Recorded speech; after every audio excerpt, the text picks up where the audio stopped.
everybody, and welcome to Awesome Comics, your one-stop shop for everything comic book entertainment. Guess what we're doing today, guys? The top 10 episodes of Batman, the animated series. You guys have been requesting it for a long time, and we're finally going to go into that. Before we go into the top 10 episodes, though, I want to remind you guys to like the Facebook page, facebook.com/awesomecomicshow. Every Thursday, we have exclusive videos going up on there. A lot of stuff recently, so go back and check all that out. Okay. To talk about the top 10 episodes of Batman the Animated Series, we have two regular people that are on the show, but they're great people, they're great folks, they're great analyzers. They're going to analyze these episodes. We'll go with you first. What's your name? Porter. What's up? Porter, Brian. Brian Porter. That's his name. Fantastic. And you? Ayana Wade. And yes, contrary to popular belief, I did make it out of that chair from last week. I am alive. I'm fine. They took the fire department. Right. Jaws of life. Yeah. Superman actually had to come off the ride and come help me out. Yeah, fine. Yeah. Six Flag trip was pretty fun. Terrifying. A little terrifying, too. Okay, so we're going to be talking about spoilers for all these episodes, and there's a couple twists in these episodes that you probably won't want to know about if you haven't seen it. So as we're going through these, stop and watch the episodes and come back if you haven't seen them, because I think you'll benefit more from that. So here we go. We're going to be in like every season too, so we're not we're doing jumping. like This is the whole 1 to series, 2 to 1 3 through to 4. 4. So we're going to be all over the place. All over the place. Yep. These are the top 10 episodes of the whole series. Here we go with number 10. Mad Love. Harley Quinn tries to impress her love while the origin of her career as the Joker's sidekick is revealed. It's based on the one-shot comic by Dini and Tim. Tell us a little about Mad Love. Why do you like it so much? All right, well, the opening of the episode is Gordon having to go in for a dentist appointment, and I love how he's like, oh, I hate these appointments, and then we find out his dentist is actually the Joker. And I love that because Mark Hamill being able to say, may the floss be with you. Yes, I thought that too. It's like one of the greatest things, just being like, thank you for that. Yes, yeah, it was a good episode for sure. And this is the first time we see on screen sort of the origin of Harley. So Harleen Quinzel, we see her as the psychologist or the therapist, whatever, at Arkham Asylum, and her interactions with the Joker, the first kind, and you can see how she fell into it. It's and how pretty she didn't awesome. start out just like a pure human, you know, like she went in with like her own intentions Definitely. of being able to like make it big with like the inside scoop and the stuff. tell-all book kind of. Exactly. So she was no angel to start with. She wasn't. And she chose this path for her life. Exactly. There's some really great quotes in this episode among like, don't you want to rev up your Harley? Yeah. And like this is a really good quotable episode. I love it. And that's the death of 100 smiles with the piranhas. Yeah. And you get to see how Joker wants Batman dead, but he wants to be able to kill Batman. He doesn't want anyone else to have that glory. Exactly. One of the creepier things in this is Batman's laugh, which if you saw Killing Joke, we talked about Killing Joke a little bit, his laugh in that. That's not really a spoiler if you've read the comic, but No. Yeah, he laughs. Killing It's Joke creepy. laugh. His laugh It's is creepy in this. It's creepy to see Batman laughing. Ever, Yeah. It's just not normal. Yeah, it is very weird. Specifically, just in the cowl. Maybe Bruce Wayne, but Batman. Yeah, it is a little weird. Yeah. But yeah, Mad Love's great. It's based off the book, like we said, which is right here. This is one of the picks of the week. Go ahead and check this out. It's more detailed than the episode. It's got some really good stuff in it, so go look at that. All right, moving on to number 9.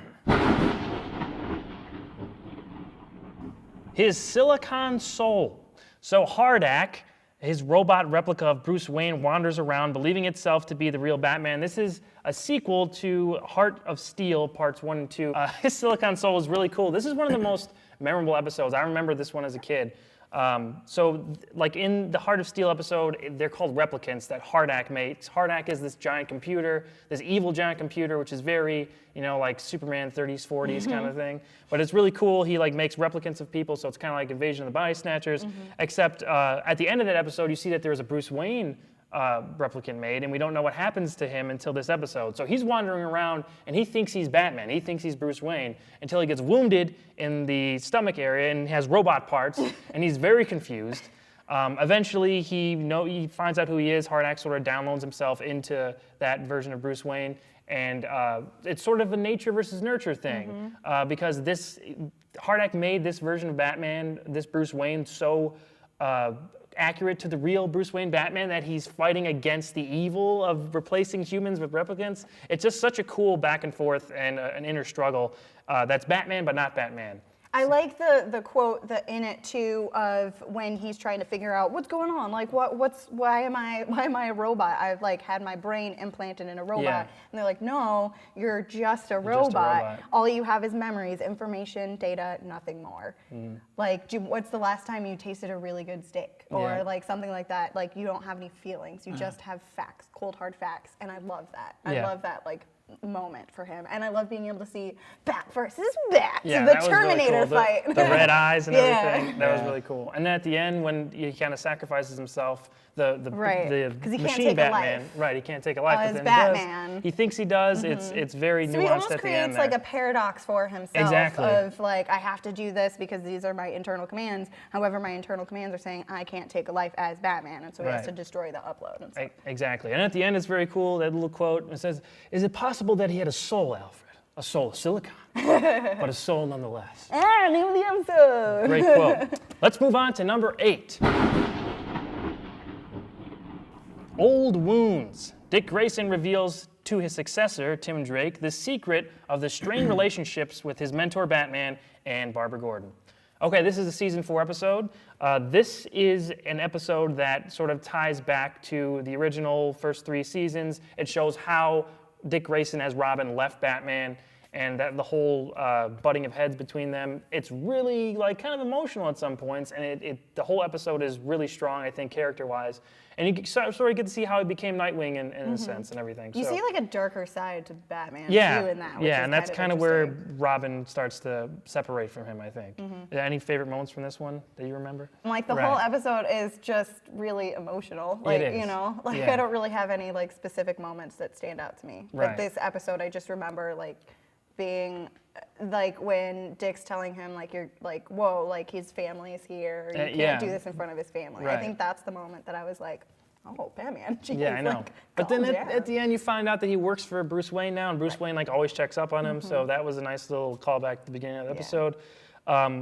Also, there is the big reveal from Batman to Barbara Gordon that you know he reveals who he is, that he's Batman, and he reveals that he knew who she was the whole time. The whole time, yeah. Yeah, and that kind of is a betrayal to Dick too, because they were dating at that time and everything. So it's very, and then we know what happens later because that's in this continuity with Batman and Batgirl. Ugh, it's still gross to me, but whatever. We'll talk. Yeah, we'll talk about that later. Okay, moving on to number 7. Over the edge, Batman and his allies apparently have their secret identities exposed and are now hunted by the police. So in this episode, it's a really good Batgirl episode, so obviously I love it. And this is the one where we get to see like a Bruce versus Gordon, which is really cool because Yeah. you can see best friends like at each other's throats. A civil war, if you will. And Batgirl dies in it. But it's revealed at the end, again, spoilers, that it's just her dream. It's a scarecrow. Right, dream. right. Yeah. So it's not actually happening, but it's really cool to see like how the secret of her being Batgirl is just eating away at her. And I like that because she and her father have such like a really good relationship throughout the series, and they're so close. And even though sometimes he like babies her a little bit, she has a really interesting way of handling that, where she's like, "Dad, I get that you have like the best intentions for me, but also it's because I'm Batgirl, so I got this."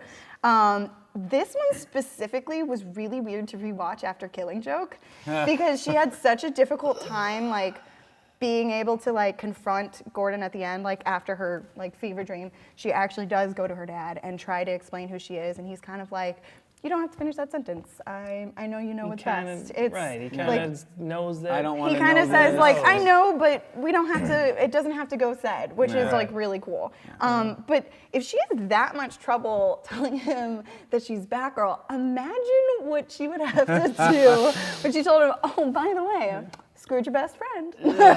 So weird. So like this one specifically was very, very weird after Killing Joke. I agree with you for Yeah. sure. But it is a really good alternate take on things. And you don't know what's happening at the beginning of the episode because they're being chased by the police. I and love everything. them It's crazy. storming the Batcave. Like that, Yeah, that's that really whole awesome. And then just opening is getting great. chased, like it looked really cool. Right, and friends fighting each other, great conflict. It's interesting to see that how much Gordon does know in that one too. Yeah. I mean, it And is I kind in of her like dreams, that he knows. I kind Yeah. of like that aspect of things, that he kind of at least has a really good idea. Yeah, he was able to actually be a detective and pick up Exactly. some stuff without, He's you know, very even smart. Batman knowing. You know, so that's Yeah. really good. He's like, It guys, is. I know. Okay, moving on to number 6. Joker's wild. When the Joker learns that a casino owner is using his likeness for the theme of his business, he escapes Arkham Asylum to destroy it while unaware of the owner's real motives. I love Joker's Wild because of the beginning and the end, and we get to see them in Arkham and him trying to watch TV and him and Poison Ivy, and then at the end, like them being like, "Hey, no, we were watching that." And there's a little bit of Looney Tunes in there I know, too. he's like whistling the theme song. Yeah, It's I great. like the like little bow wrap of the package of this episode that they do at the beginning and the end. But this is a good Joker episode specifically because we get to see like his motives for stuff and him like trying to blow up the casino and trying to destroy this casino because stole his face. Yeah, we'll talk about it later with his face in a couple episodes for now.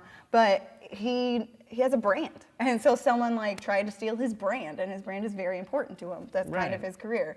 So it's really interesting to see him trying to do this whole thing for the whole episode, and then at the end being like, wait, he wanted this of me? Oh, I don't want to blow it up then. That's Yeah. frustrating. I'm being used. Yeah. Exactly. And Joker is not very, keen on being used, that's for sure. He's Okay. the user, not the used. Exactly. Yeah. All right, moving on to number 5. Legends of the Dark Knight. Several children give their widely varying opinions of who they think Batman is. This is an awesome episode because of the like callbacks to the Dark Knight and then the '60s Batman, and we get these awesome alternate animation styles Yeah, in with the it's regular really animation fun. styles. Like it's just visually, it's very entertaining, and then just the content of it. I feel like they cover like the Legends of the Dark, or the Dark Knight Returns. I feel like they really grasp that, Yeah. not only in the animation but in the style of the storytelling, and also in the very, very campy '60s version, Right. and the way that the Joker looks and how they defeat everybody and their dialogue. It's just it really captures that era of Batman, and I think that And works with the really well. voiceover actors too, Yeah. like using different voice actors for each little like story is really interesting with the animation that they use too. Yeah, Yeah. it's really awesome. I just love the way that they did it. Right. And It just seeing shows it from the the kids. versatility of the show, I would say, I agree, too. totally. Of being able to have such an iconic figure and you can play around with him for an episode and still it feel like it's still the same show. Yeah. Like, Definitely. My favorite part of the episode though is that dig at Schumacher. When that They guy, do, that they guy's do got that pretty like hard little. dig at him. Was it like the pink boa? Yeah, he or has like the pink scarf feather or- boa. Yeah. Yeah. I love that That kid. was- that Reminds was me of the so kid from funny. School of Rock. You're tacky and I hate you. Right? Yeah, it is kind of like that. But yeah, they do take a pretty hard dig at him there. And in the audio commentary for this, they talked about how the Dark Knight Returns portion of this is like the closest you're ever going to see to the screen. But then years later, Yeah. they came out with But the movie, wait. which is one of the best DC animated movies, of course, Absolutely. part 1 and 2. But okay, let's move on to number 4.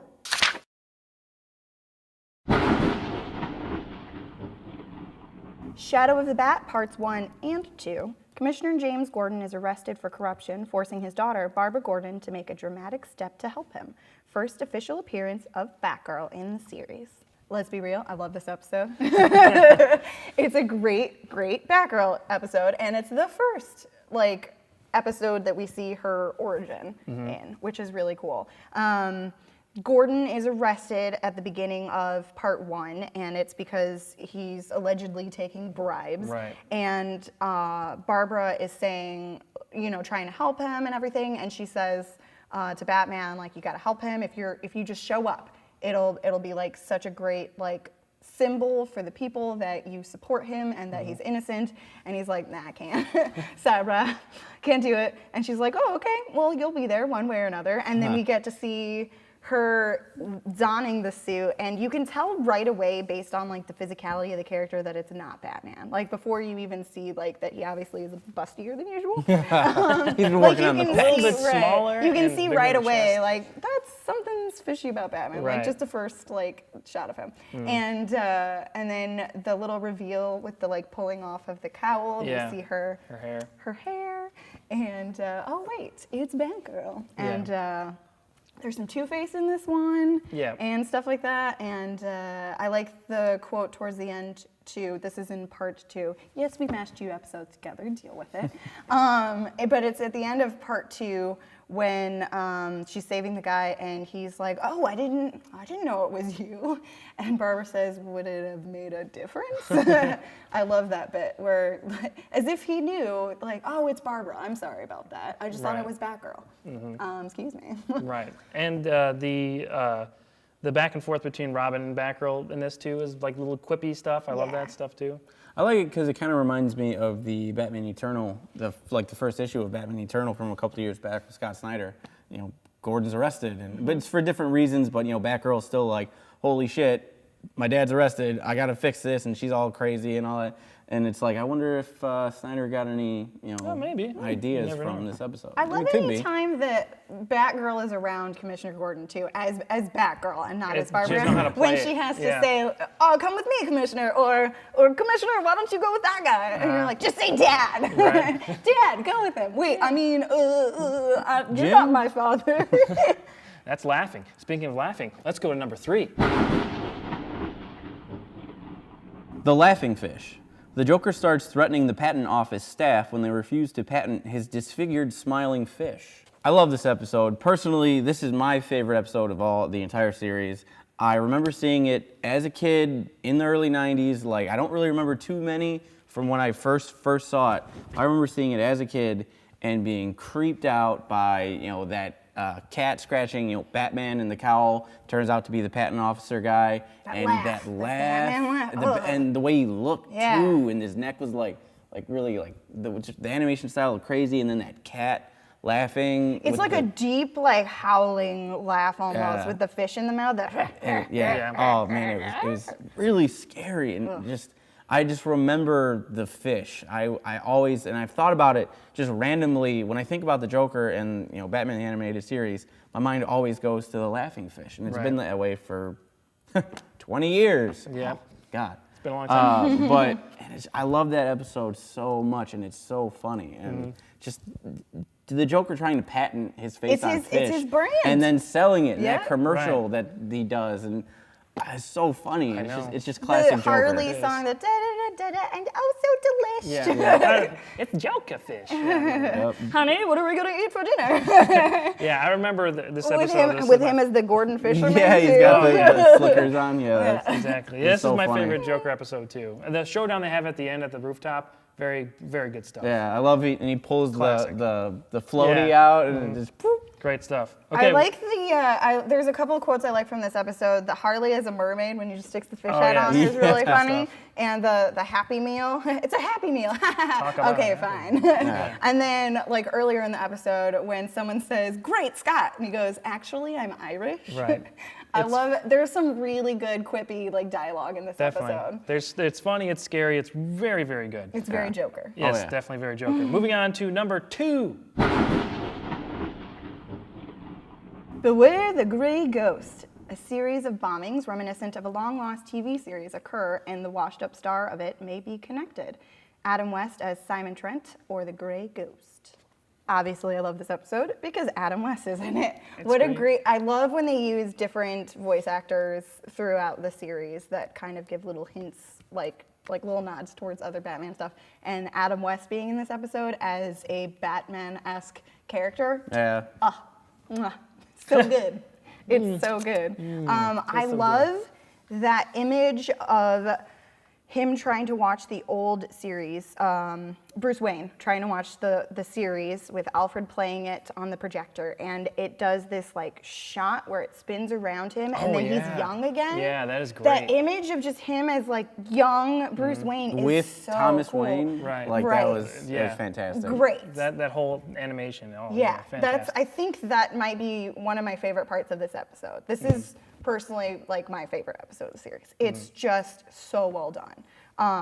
And there's a little thing at the end with the villain guy who's the toy shop owner. Well, like the That's pawn Bruce Timm. shop. Yeah, Bruce Timm. Yeah, modeled after Bruce Timm. And I love that he's talking about like toys and stuff though, because of all the Bruce Timm like Right. merchandise there is, you know, that it's really cool to see him like giving a monologue about toys and the power of merchandise and stuff like that, and talking about toys can be used for good or for evil. They can carry bombs or they can inspire. Yeah. I really love that little monologue. Yeah, I love this episode too. It's just amazing. And I love the Grey Ghost costume. Yeah. And Okay. the theme is really good, too. I know. That theme is awesome. And I can listen to that for the hours. little cuts back and forth when you get to see the parallels of the Grey Ghost and the Batman. Yeah. It's just so well done. And I love how, like, he was inspired by, the spirit and the shadow, and there's little drawbacks or like little callbacks to that. With like, there's this one where he's kind of silhouetted, like in the shadows or whatever, the Grey Ghost in like the poster or whatever. Yeah. And just like the shadow, and it's like, oh, that's really good.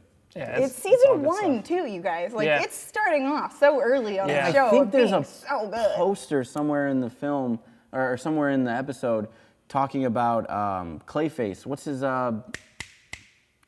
first the name? actor? Yeah, the Hagen, actor. Matt Hagen? Matt Hagen. It said, Hagen, the actor or the man of many faces or something like Oh, I that. didn't There's a notice poster I for didn't that. see Didn't that. notice That's that. amazing. Yeah, That's a cool and it's a little nice little Easter egg. foreshadowing of I Clayface. like that. Yeah. All right. Well, we got to go on to number 1 here. Number 1. Number 1. Perchance to dream. After being knocked out in a mysterious warehouse, Batman wakes up in a world where his parents are alive, he is engaged to Selena Kyle, and someone else is Batman.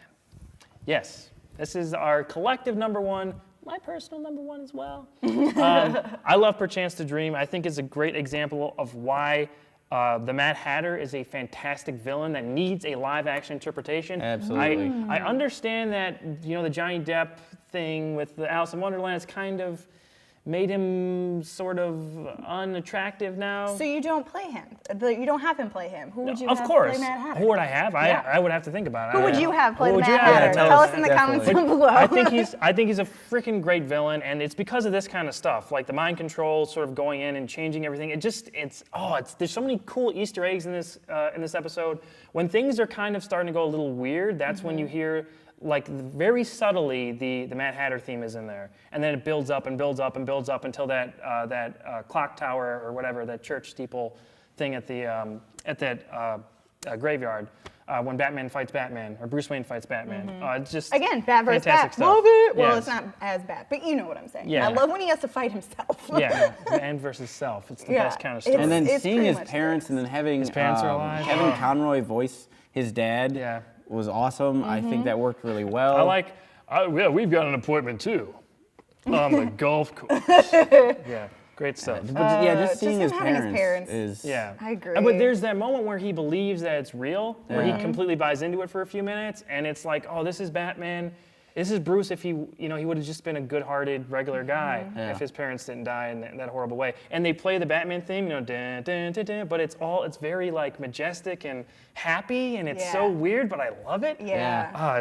I love this episode so much. When and that's- Batman has a little hope in his life, it's heartbreaking. Yes, it Like is. Mask of Phantasm, he like has a little bit where he's like, but I could be happy. There's like moments of that throughout Batman's career when you're like, oh, you can never be happy. I know. Oh, I'm so sorry. It's very sad. Yeah. And the little line that Mad Hatter has with I would have given you any life just to stay out of Yeah, mine. just Yeah. keep you out of line. Yeah. And then at the end, the best quote from this Absolutely. episode, of course, is at the end, like, what if you're wrong? When he's about to jump off the tower and kill himself. And he says, then I'll see you in your nightmares. So good. Yeah. But the fact So that good. it was originally supposed to be, then I'll see you in hell. Right. But they couldn't get it past the censors. Is even. I almost like nightmares better. Yeah. I almost well, like. Because he wanna has hear- I would nightmares like to- throughout the episode of being Batman, which is so cool that like in his dreams he has nightmares about Batman. Yeah, I really like. I kind of like that. It's nightmares. It fits in with the dream episode and Yeah. everything better. True. I kind of like that. But better. it's just still kind of cool to. I don't know. I wish we could like if there was like a deleted scene where they actually had that in there. You know what I mean? Just have him read it. Next time you see Kevin Conroy, be like, hey, can you can say you this? Yeah. Someone The said next time I just happened to see He'll record Kevin it as your Conroy. voicemail. Yeah. I actually met him years ago, and I tried to get him to record my voicemail, and he said no. Yeah, that's where I got this Yeah. signed. Was in Yeah. that same line with him. So it's good And I stuff. was just like, damn it, that would have been so cool. I know. Okay, well, those are our top 10 episodes. Those are collective. We all three looked over these and picked collectively what we thought was the top 10. Our actual top 10 individual lists are a little bit different, so maybe we'll tell you those at a later date. A couple honorable mentions we'll talk about here. Just really quickly, I'll just mention them. POV was one of yours, Harley and Ivy. Love Harley and Ivy and anything together because they ship forever. Zatanna, Love Baby Doll.